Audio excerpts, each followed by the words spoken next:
Hola, me llamo Mike, guardián de Gotham. Hacía 4 años que yo y mi amigo Janos tenemos el gran honor de representar a Gotham Comics en forma de showcast. Hace casi 4 años me acerqué un día a mi tienda de cómics favorita, Gotham Comics, y hablé con el dueño, preguntando si puedo representar su librería. Ahora estamos aquí. El podcast es un showcast y el dueño de la tienda es un amigo.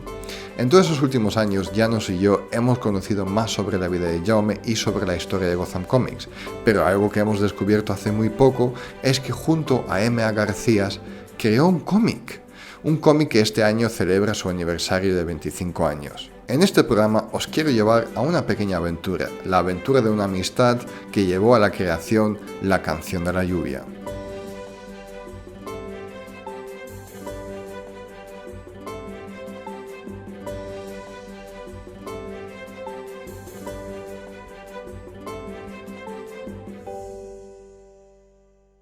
¿Cómo haces un cómic? ¿Qué te inspira en hacerlo? Empecemos conociendo los creadores, Jaume Albertí y M.A. Garcías, pero dejamos comenzar al alcalde Jaume y contarnos ¿qué es La Canción de la Lluvia? Muy bien, La Canción de la Lluvia es un cómic que hicimos hace 25 años.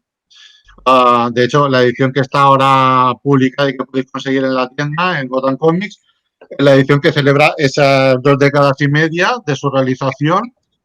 Pero bueno, es un proyecto que tiene una gestación incluso más larga porque MA tardó 3 años en dibujarlo, o sea que hace 28 que yo lo escribí. Nosotros nos dedicábamos a leer y sobre todo en tiempo de instituto, cuando nos veíamos todas las tardes a leer y a hacer cómics, incluso a veces mezclando las dos cosas. Recuerdo una vez que hicimos un cómic que yo hacía el guión de una página, se lo pasaba a Miguel Ángel mientras leía un cómic y cuando él estaba acabando le hacía el guión de otra página y así, íbamos compaginando. Pero, ¿cómo es eso? ¿Simplemente se juntan dos y crean un cómic hace 28 años? No, la amistad de Jaume y M.A. es más profunda que esto. No son solo amigos, sino básicamente son familia. Eso nos lo va a contar M.A. Literalmente más de 40 años. Aquí el caballero de la barba fue a partiditos con mi hermano mayor. O sea, yo no recuerdo ninguna época de mi vida en la que no conociera a Jaume. Entonces, para que os hagáis a la idea de cuánto tiempo hace, o sea, somos familia. A todos los efectos prácticos somos familia.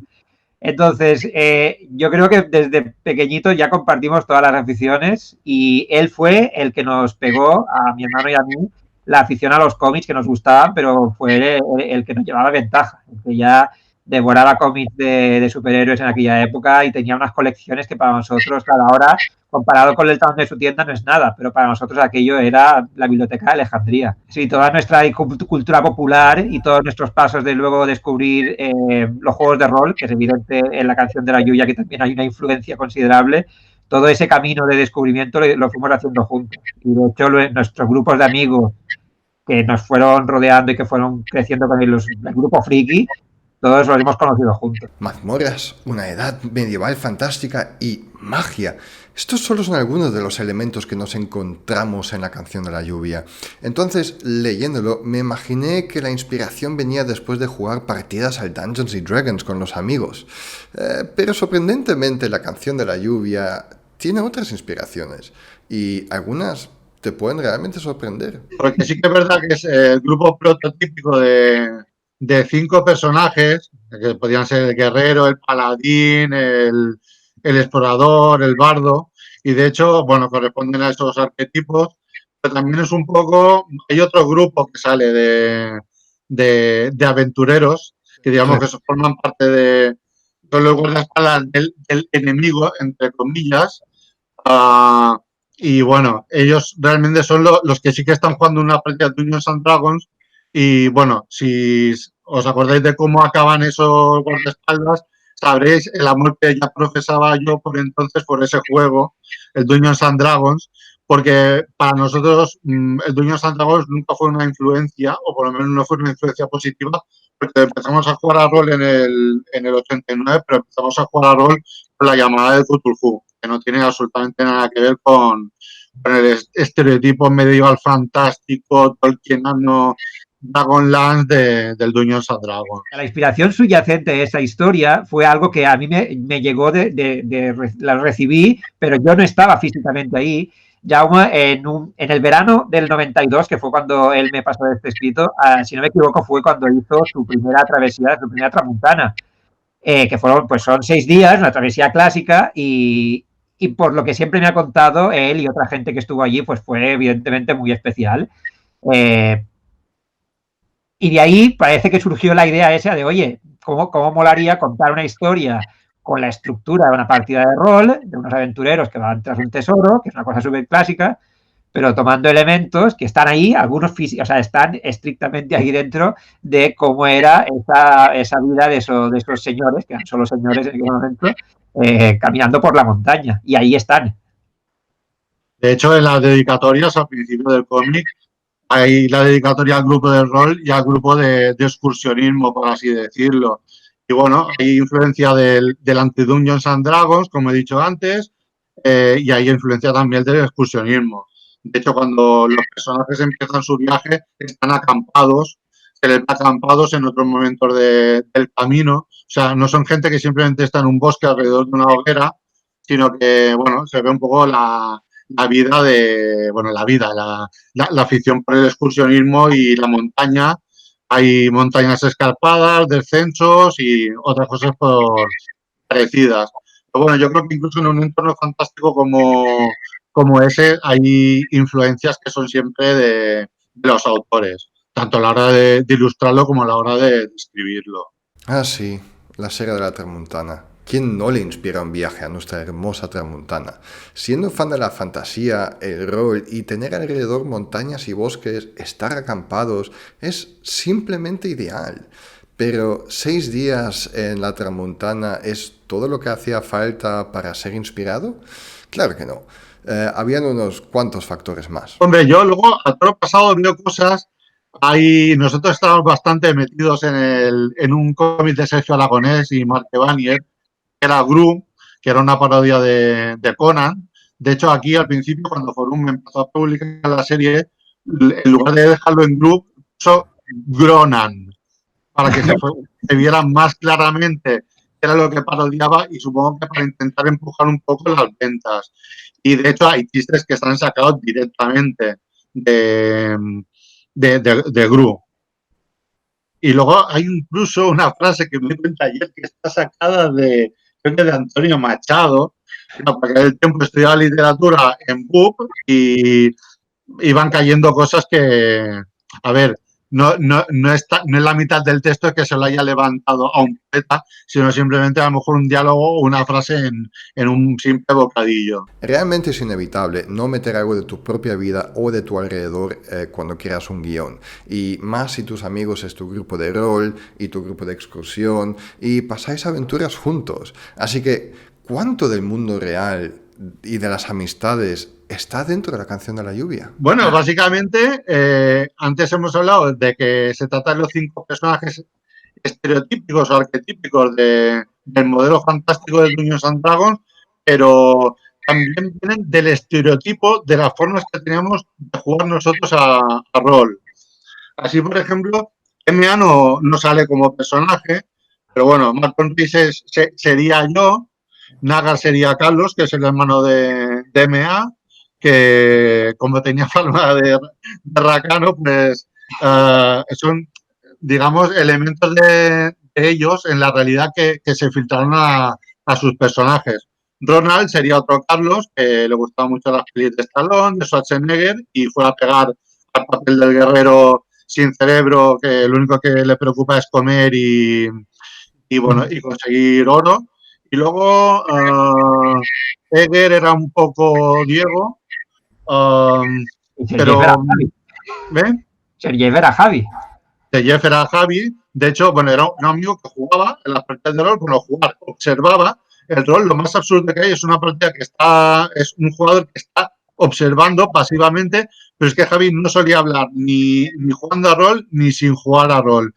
Y hay una mención en la canción de la lluvia a que, oh, joder, Sir Jeff está hablando más en 2 horas de lo que ha hablado en todo un año.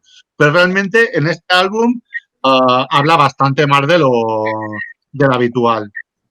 Y, y básicamente es eso, era nuestro grupo de rol trasladado al papel, del cual hay muchas más aventuras escritas en libros, pero que jamás llegué a hacer un guión, porque esto, bueno, esto estaba montado como si fuera una serie de álbumes, rollo Asterix o Tintín. Películas como La Brújula Dorada, Green Lantern, Eragon, La momia de Tom Cruise, estos son todas películas y elementos que nos robaron a todos al menos 2 horas de nuestra vida, con la promesa de que algún día este tiempo invertido merecerá la pena porque es necesario para desarrollar los personajes y que en una secuela veríamos bla bla lo que realmente nos merecemos.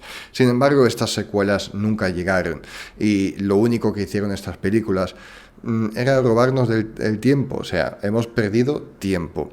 Así que la idea de Jaume y MA no contar una historia de origen, de no meterse en compromisos argumentales, fue realmente una muy buena idea. Bueno, la razón era simple y es que no es que te hubiera hecho un timeline de la vida del grupo de personajes, que además es un grupo de personajes que se van separando y se van reuniendo a lo largo de sus vidas, pero yo creo que lo primero que creé fue unas líneas generales de su Watchmen, que sería su historia crepuscular en el futuro, cuando ellos, bueno, fueran a lo mejor 1 o 2 décadas mayores, y simplemente cuando nos propusimos hacer un álbum, a mí me apetecía hacer algo ambientado en ese mundo, simplemente tuve que escoger de qué parte extraer y crear una aventura.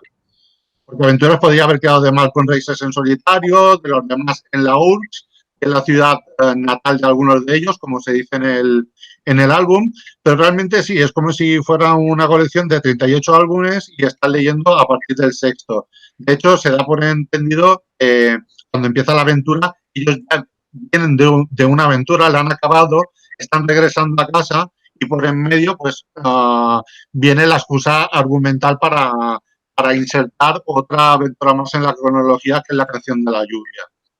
Otra de las influencias. La canción de la lluvia es The Rain Song de Led Zeppelin, que en cuanto a letra me parece que no tienen nada que ver, pero bueno, las obsesiones que uno tiene. De hecho, la tipografía del cómic de nuestros nombres en grandes está sacado del álbum de Song Remains the Same, donde está la canción. Abrimos la canción de la lluvia, como ya habíamos dicho, y no tenemos origen, no tenemos descripción de los personajes, todo va sobre la marcha. Una aventura sobre la marcha sin parar non-stop. Pero no es que quedan tramas sin resolver, sino que quedan tramas abiertas que nos dan ganas a más, elementos mencionados que queríamos saber más. ¿Cuál fue la intención realmente de continuar la saga? Sí, porque hay una historia, hay una historia prevista, como la biblioteca de Lucien, de Sandman, que están todas las historias que se han soñado, se han pensado, pero que no se han escrito. En la biblioteca de Lucien está la historia de por qué el odio de Octavio Augusto hacia la URSS, y también está su última historia, que coincide con un álbum que se debería titular Magia Negra, que es una expresión a la que se hace alusión varias veces en la canción de la lluvia. Pero bueno, todo eso está en mi mente desde hace 25 años. No he ido nunca más allá, está escrito en cuadernos. Hay cosas que las recuerdo mejor que una película que vi ayer por la tarde.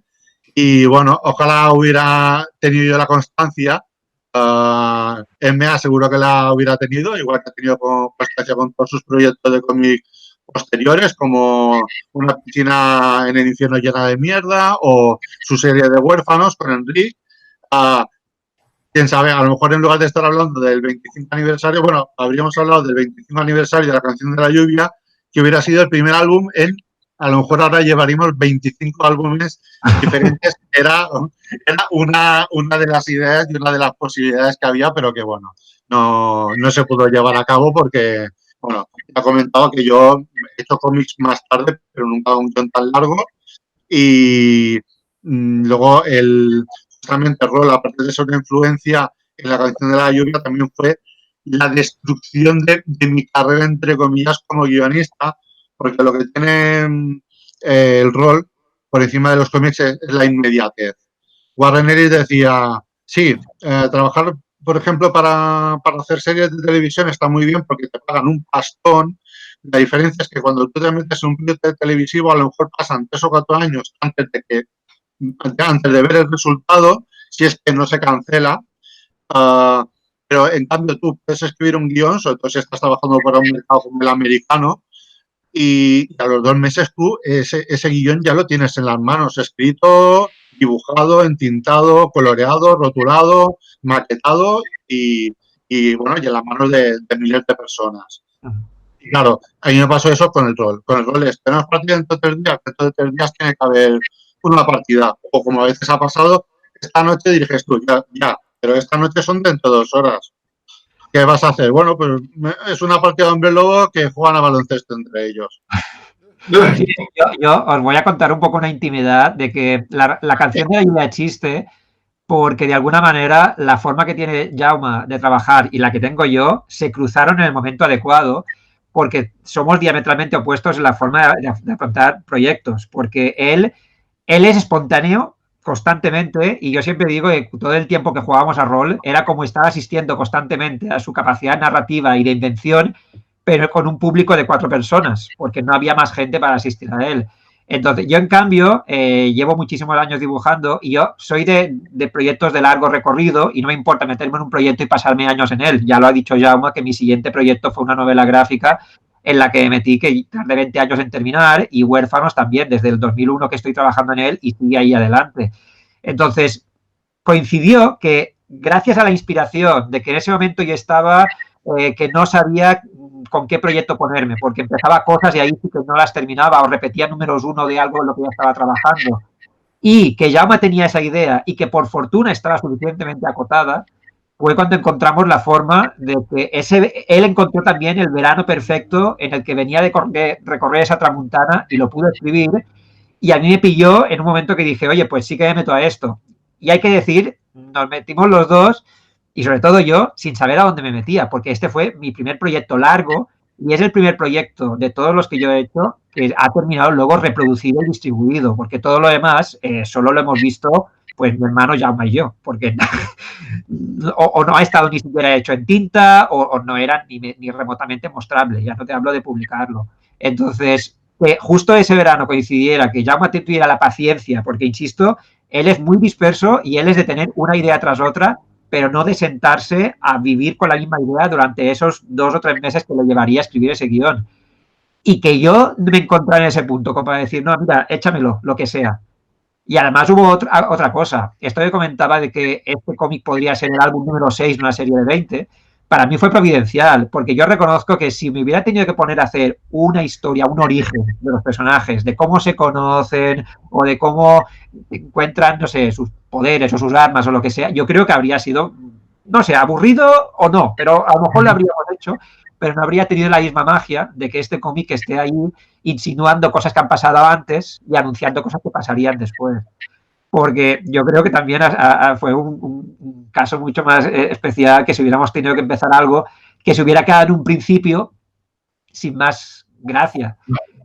Y además este cómic tiene una historia que empieza y termina a pesar de que los personajes vienen de historias anteriores y van a hacer historias diferentes.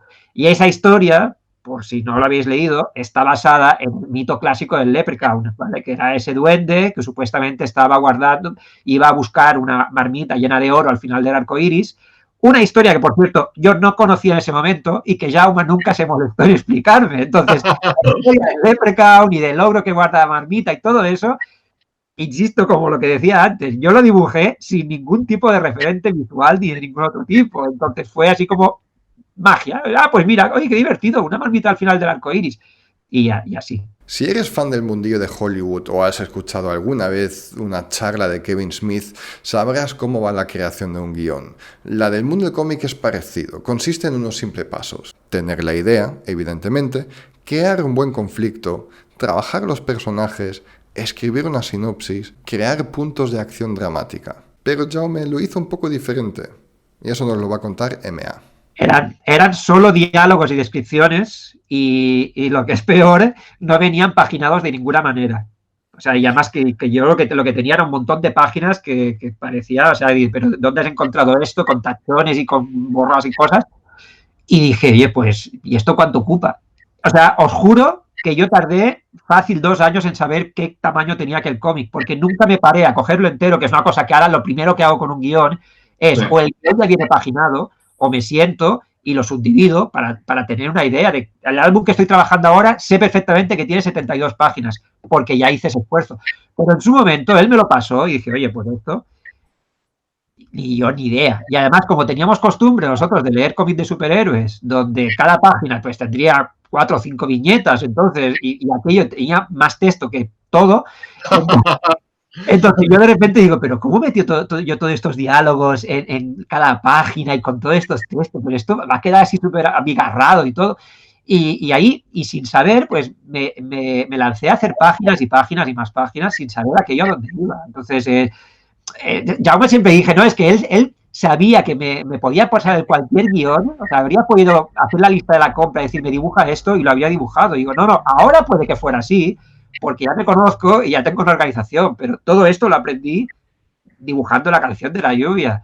Pero es que además de eso me lo pasó, eran solo diálogos, insisto, unos pegados a otros, uno encima del otro, ningún tipo de explicación de esto es un plano de situación, esto, ahora el plano, a lo mejor decía, ahora sale tal personaje, pero era tal cual como fue una obra de teatro. Yo no tenía ni idea de aquello por dónde iba a ir. Y fue la cosa más grande a la que me enfrenté sin saber a dónde me metía, que yo creo que eso fue parte del éxito, que no sabíamos ninguno de los dos a lo que íbamos. Me dediqué a hacer escenas. Hostia, ahora puedo escribir la escena de tal, la escena de cual, y luego simplemente las reordené una detrás de la otra. Ese fue el proceso. Fue como hacer las piezas de un rompecabezas, montarlo, pasárselo a MA para que él le diera forma y lo dibujara. Y es más, y luego hubo correcciones hasta el último momento porque el rotulista de este cómic es Jaume, entonces él lo escribe, yo lo dibujo, dejo un hueco para el diálogo según lo que él ha escrito en el guión original, le paso esas páginas, porque todo esto evidentemente es antes de la era digital, le paso esas páginas tal como yo las he dibujado, él las rotula y según ve, ahí dice, este diálogo no funciona, lo va corrigiendo, hace sus propios apaños y amorcilla su propio guión. Entonces, que claro, eso lo hace cuando el cómic ya llevaba 3 años escrito. Entonces, a todos los efectos, era su propio editor porque ya era otro. La misma semana que me leí La canción de la lluvia, me leí también por primera vez en mi vida las aventuras originales de las Tortugas Ninja. ¿Qué tiene que ver La canción de la lluvia con las Tortugas Ninjas? Ahora me explico un segundo. Peter Laird y Kevin Eastman son los creadores de las Tortugas Ninja y fans de cómics. Un día decidieron por su cuenta crear un cómic, imprimirlo y distribuirlo, pero solo por poder decir, lo hicimos, con ninguna intención de un éxito comercial o parecido. ¿Pero fue el mismo caso con La canción de la lluvia? La canción de la lluvia se escribió porque yo era un pesado y le decía a Jaume, quiero dibujar un cómic y no tengo ninguna idea que valga la pena o que me entusiasme para llegar hasta el final. Pero en aquella época, insisto, o sea, esto era antes de empezar en la universidad, tendríamos 16 años.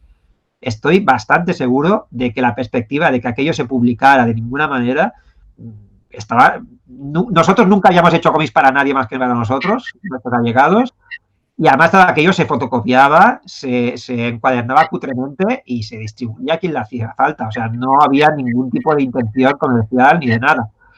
Lo que sí que voy a reconocer es que yo en ese momento me lo tomé tan en serio como si fuera para publicar, pero nunca fue, en ese momento nunca fue la intención. Y ni siquiera pensamos en enviarlo a editoriales, porque simplemente digamos que fue el culmen de todos esos cómics que habíamos ido realizando en tiempos de GB y en tiempos del instituto. La diferencia era que era largo. Bueno, tenemos un precursor que era el Ludus Interfector. Lo que pasa es que el Ludus Interfector tenía parte de cómics y, bueno, también está basado en nuestro grupo de rol. Es una historia bastante caótica, es completamente incomprensible para alguien que no fuéramos nosotros. La canción de la lluvia, la diferencia que tiene es que, aunque haya cosas que no se entiendan porque no se han explicado o porque yo las explicara mal en el guión, sí que tiene la idea de que lo pueda leer cualquier persona. Han pasado 28 años desde que empezó la idea y la creación de La canción de la lluvia. Durante el programa hemos escuchado ideas e inspiraciones que quedaron en un blog de notas para la expansión del mundo creado por Jaume y MA, pero tuve que insistir una vez más a los dos. ¿Cuál es la posibilidad de recibir otro álbum?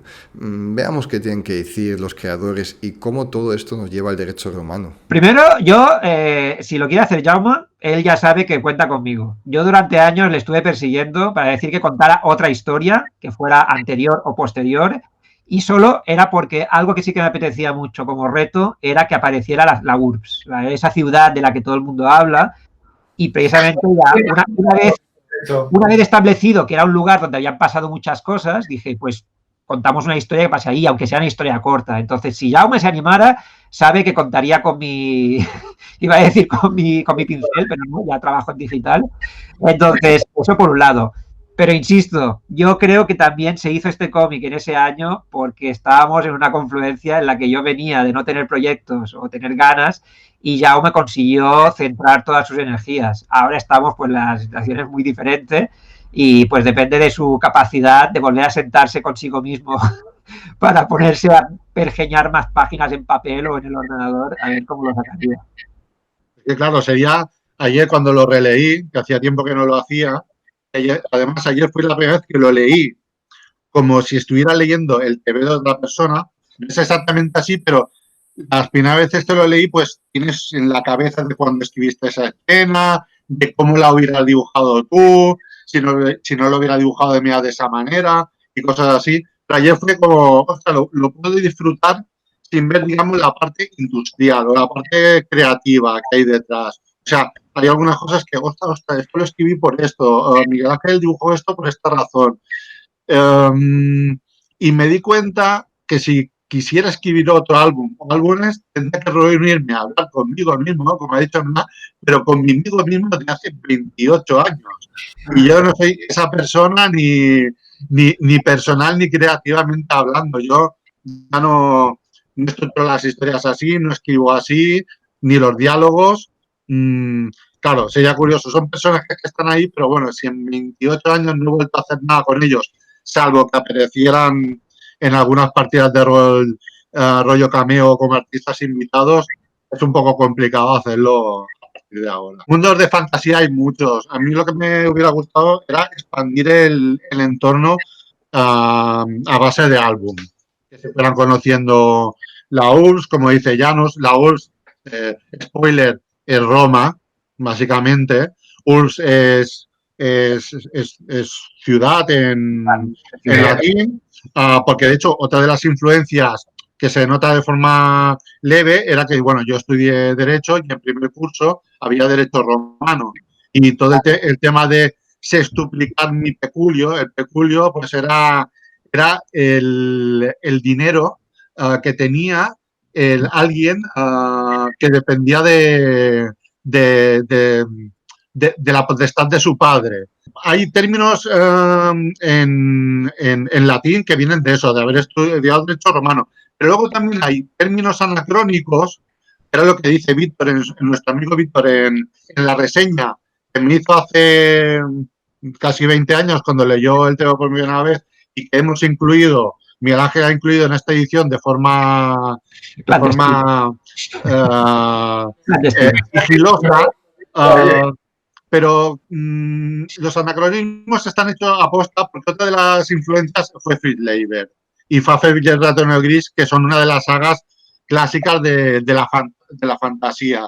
De hecho, más que Tolkien, más que Dungeons and Dragons, más que Dragonlance, está Newon, la ciudad de Landmark y el grupo de aventureros es un grupo de bribones y deben más a Fafel y el ratón gris que a Legolas y a Gimli y a Aragorn. Y curiosamente empleaba también este tipo de anacronismos.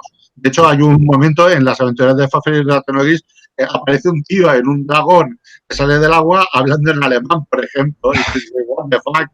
O que te mide las distancias, eso serían como 2 o 3 semáforos de largo. Y dices, pero tío, si estamos en un mundo fantástico, en un nivel tecnológico medieval, ¿qué me estás hablando de semáforos? Y bueno, yo creo que un poco los anacronismos en la canción de la lluvia vienen por ahí. Sí, yo la verdad, la idea de que pueda haber otra historia de estos personajes, puede haber, nunca se puede descartar porque pasan cosas, pero a mí me hacía, yo siempre vivo, con todos los personajes con los que he trabajado, pues siempre lo llevas un poco dentro y siempre, yo que sé, en algún Inktober he sacado Malcolm Races y como que siempre he ido recuperando esos elementos porque también eran un poco míos, o sea, yo me considero co-creador a pesar de no tener su historia. Y fui yo, la iniciativa de hacer una edición 25 aniversario fue mía, precisamente porque siempre quiero ir recordando que este cómic fue con el que yo me creí que yo podía hacer cómics. No porque fuera súper buen dibujante, ni porque lo sea ahora, sino porque eso es el único mérito que me arrogo de ese cómic y de todos los que he hecho luego. Y es que yo siempre he llevado cualquier proyecto hasta el final, empezando por La canción de la lluvia. Hasta entonces es cierto que era muy de empezar cosas, dejarlas a medias, hacer el número 1, pero nunca el 2. Y con ese cómic me demostré a mí mismo y me creí que yo podía empezar un cómic y terminarlo. Tardara lo que tardara. Fueron casi 3 años para terminar La canción de la lluvia y encontrar el momento justo de decir, mira, ahora me siento y estas 30 páginas que me quedan las hice del tirón. La siguiente, la novela gráfica, me llevó 20 años. Huérfanos, vamos por el número 7 y hemos estado en ello también otros 20 años. No importa, pero sé que voy a llegarlo al final. Entonces, para mí, la importancia que tiene La canción de la lluvia es que fue ese primer cómic que me planteé y, oye, pues yo puedo ser un dibujante. Puede que no profesional, puede que no para vender o ganar dinero, pero que sí que puedo ser un dibujante. Y lo que hace un dibujante de cómics es dibujar cómics, terminarlos y ponerlos a disposición del público. La razón por la que existe esta edición, igual que hace 10 años ya hice una primera edición 15 aniversario, que fue la primera vez que el cómic salió publicado para el público en general en lulu.com, que es una plataforma de impresión por demanda, que de esa manera literalmente cualquiera podía pedirse su ejemplar, pedirlo online y se le entregaba en su casa. Pues cuando yo empezó este año, claro, no sabía todavía lo que nos venía encima, pero empecé este año diciendo, este año toca este verano, en julio quería tener esta edición y originalmente mi plan era haber podido viajar a Mallorca, porque yo estoy en Barcelona, estar en Mallorca porque los originales del cómic y el material de descarte y el guión original y todo lo tiene Jaume. Mi intención habría sido hacer casi una especie de edición absoluta, ¿vale? Con una reproducción facsímil de todos los materiales descartados, bocetos y no sé cuántas cosas, pero de repente 2020 pasó y a lo único que pude alcanzar fue a hacer una nueva portada a color, ¿vale? Porque ahora, los últimos años ya he aprendido a hacer ilustración digital y yo siempre me intenté imaginar, y estos personajes nunca los dibujé a color, nunca había decidido ni siquiera qué colores tenían sus ropas, qué aspecto tenían, entonces eso fue el primer cambio. Me ha hecho gracia que decía que Víctor los interpretaba que eran todos rubios o tal, ¿no? Pues en mi cabeza yo tenía otros colores de pelo y de ropa y todo, pero bueno, nunca dijimos otra cosa. Y así fue como ha llegado. Entonces, yo no descartaría que el día que pueda recuperar todos esos originales haya otra ronda de escaneos y que pueda haber una edición de 30 aniversario, así como la que acabas de hacer ahora de Sandman, y decir, oye, pues esta es la edición requete definitiva, ya en tapadura y con todos los extras que quieras imaginar. Que haya otra historia de estos personajes, primero de todo pasa porque Jaume vuelve a reunirse consigo mismo y con su yo de hace 25 o 28 años y se ponga de acuerdo. Que ese para mí creo que es el grandísimo reto. Aunque hay que decir, si de repente decidiera hacer una historia crepuscular de esos personajes que se reúnen, yo qué sé, en el funeral de uno de ellos o algo así loco, posiblemente tendría una idea mucho más clara de realmente qué es lo que quería contar y a lo mejor hacer una especie como de resumen de la historia que nos hemos perdido y de cómo llegar. Y hay que decir, yo eso ya lo hice una vez, porque Jaume y yo no empezamos haciendo cómics de fantasía, empezamos haciendo cómics de superhéroes. Y cuando se cumplieron, porque ya veis que esto ya no es la primera vez que lo hacemos, cuando se cumplieron 20 años de una serie de superhéroes que hacíamos con él, que tendríamos pues 12, 15 años, yo hice un 20 años después en el que contaba qué había pasado todo ese tiempo, la edad que tenían, sus hijos, etcétera y todo, porque yo ya tenía un poco esa misma mentalidad de no, es que con 15 años haces cómics de una manera, 20 años después piensas en cómics o en historias de cómic de otra. Bueno, pues esa historia, ¿ves? Me encantaría saber cómo se plantearía Jaume imaginarse esos personajes reunidos 25 años más viejos, porque ahí sí que esa voz creo que ahora mismo sí que la tiene.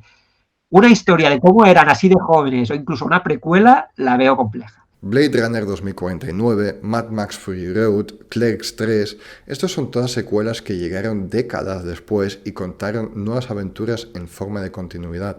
Solo porque no tenemos una secuela a La canción de la lluvia, no significa que los creadores tienen por ahí algo. Si vosotros quisierais, yo ahora os podría contar la última historia, porque la última historia ya os digo que es prácticamente lo primero que pensé. Y ya os digo que acaba mal la historia para casi todos ellos.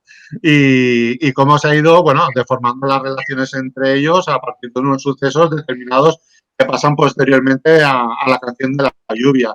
Yo digo, hay partes de ese mundo y partes de su historia que están perfectamente detalladas y otras que están más como, bueno, un campo de cultivo donde crear, pues, nuevas tramas, nuevos argumentos. Pero bueno, la historia final, los últimos años, esa historia del funeral, esa cena de amigos o conocidos de hace tiempo, eso ya os digo, está en la cabeza, incluso antes de escribir la canción de la lluvia. Pero no se consigue todo en esta vida, amigos. Sí. Bueno, siempre podemos hacer algún día una historia breve de Navidad o alguna cosa loca. A mí me encantaría volver a dibujar esos personajes como para poder aplicar todo lo que he aprendido de dibujar cómics en 25 años, porque hay que decirlo, ese cómic tiene a nivel gráfico sus limitaciones, igual que tiene sus méritos, pero tiene muchas limitaciones de las que soy plenamente consciente. He aprendido 4 cosas en 25 años y estaría divertido poder volverlas a aplicar. Puedo, por ejemplo, garantizar que haría muy identificables a los personajes, ¿vale? Que el cuerpo de los hombres y de las mujeres sería mucho más diferente de lo que es ahora. Cosas así, o sea, que a nivel de caracterización, de expresión y de todas esas cosas, de la narrativa, de cómo contarlo. Pero yo os digo la verdad, yo ese cómic lo he empezado a ojear 1000 veces y cada vez que lo empiezo a ojear me lo termino leyendo de arriba abajo, porque a mí me sigue enganchando esa historia, ¿vale? Que eso era el concepto y precisamente parte de la gracia que tiene es la inocencia y la frescura con la que está hecho. Es como que yo lo sentí como que yo casi no tenía que pensar, es como que fluía. Para mí lo más natural, excepto la parte en la que tenía que meter demasiados diálogos, según yo, porque Jaime tiene la letra grande, entonces yo tenía que meter muchos diálogos en muy pocas páginas para que no se extendiera aquello, pero por todo lo demás fluía muchísimo la historia sobre la página. Entonces, a mí me encantaría volver a recuperar esa forma de trabajar en la que realmente no había ninguna perspectiva en mente, ni de cómo va a ser esto, de ninguna fecha de entrega ni nada, es simplemente por el puro placer de crear y contar historias, que es para lo que me dedico a esto. Aprovecho también para felicitaros por haber finiquitado la 4ª temporada ya del Showcast, Los Guardianes de Gotham. Y bueno, y también le doy muchas gracias 25 años después a mi hermano M.A. por cantar la canción conmigo. Y yo también agradezco a vosotros por la atención. La verdad, me fascina poder hablar de la canción de la lluvia 25 años después, lo cual significa que todo el esfuerzo llegó a alguna parte. E insisto, para mí fue el principio de lo que yo considero mi carrera de dibujante, que tristemente no ha sido profesional aún, estamos en ello, pero llegará. Y precisamente fue gracias a que Jaume me dio una historia que me ilusionó muchísimo, como para dedicarle pues el tiempo, el esfuerzo y el cariño, que yo espero que eso sí que se note. Y insisto, está ahí, está publicada para que todo el mundo la pueda leer, y si resulta que con esta aparición pública de repente aparece una horda de fans que quieren leer este cómic, de donde han salido estos pueden salir más, solo tienen que encargarlos y podemos seguir reproduciéndolos. Lo he hecho, he leído tu cómic. He de reconocer y alabar tus dotes de escritor y guionista. Creía que la obra iba a ser más amateur, floja, pero llena de ilusión. Lo que he encontrado es una historia consistente, seria, bien escrita y narrada con un ritmo excelente. No hay momento en que pienses que la historia se hace lenta o que va demasiado rápido. No. Todo ocurre en su momento y como tiene que ocurrir. Siempre va hacia adelante. En todas y cada una de las páginas hay sustancia. Los personajes están bien definidos y desde el principio sabes de qué pie calzan y lo que puedes esperar de ellos. Debido al blanco y negro, a veces me cuesta saber quién es quién de los rubitos. El ambiente atemporal, mezclando la Edad Media, la fantasía y el mundillo de Conan, es un acierto ya que abarca varios géneros y la hace extensible a más lectores. El dibujante se nota que es un enamorado de Verne. ¿Qué lector de nuestra generación no lo ha llegado a querer? Y si bien se nota que es amateur, su narración es muy buena, nada que envidiar a algunos dibujantes del mundillo comiquero actual. La única pega. Teniendo en cuenta que se trata de una historia ambientada en un mundo antiguo, las expresiones en boca de los protagonistas como sextuplicar, sucesos palpables y alguna más revelan que es una historia escrita por alguien del siglo XX. Es como la peli de las dos torres en la edición extendida cuando Legolas le dice a Gimli que está sentado sobre un orco muerto que aún mueve las piernas. ¿Aún está vivo? Sí, dice Gimli, porque tengo mi hacha en su sistema nervioso. ¿Cómo sabía Gimli lo que es un sistema nervioso? Felicidades, majete. Ahora me falta ver tu visión del mundo de los superhéroes.